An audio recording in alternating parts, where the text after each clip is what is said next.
Good morning, সকালের শুভেচ্ছা। আজকে আমি আপনাকে একটা জিনিস দেখাবো, যেটা হচ্ছে ব্যতিক্রম একটা জিনিস। আমি আসছি এসে গুলশান 2 অফিসে। আসে দেখতেছি যে একটা ছেলে আমাদের গেটের সামনে শুয়ে আছে। এমন অবস্থা শুয়ে আছে, তার মনে হয় যে কেহ নাই পৃথিবীতে। কত শিশু আসলে কেমনে যেন এরা এরকম ভাবে শুয়ে থাকে, বা কোত্থেকে যেন এরা আসলো কেউ জানে না, ওরা নিজেরাও জানে না। আসলে এগুলা দেখলে সমাজের ভিতরে নিজের আসলে মনটাই খারাপ হয়ে যায় যে এইগুলা কত শিশুগুলা কোত্থেকে যে আসলো, বা কারা কোত্থেকে আসলো, ওদের মা বাপ কোথায়, কেউ তো নাই।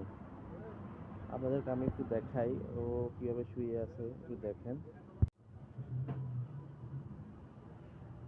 এই যে এই শুয়ে আছে, রাত্রে কই গেছে বা কোত্থেকে আসলো, এভাবে অনেক আসে, প্রতিদিনে শুয়ে থাকে এখানে।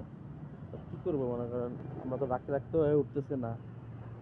এর মা নাই, বাপ নাই, কেউ নেই, থাকার জায়গাও নেই। এখানে প্রতিদিন সকালবেলা দেখলে আসলেই দেখা যায় এখানে সে শুয়ে থাকে। এর সাথে আরো কয়েকজন আছে। এরা সবাই গুলশানে আসলে ভিআইপি জায়গা, কিভাবে আসে আর কিভাবে যায়, কোত্থেকে যে এরা আসে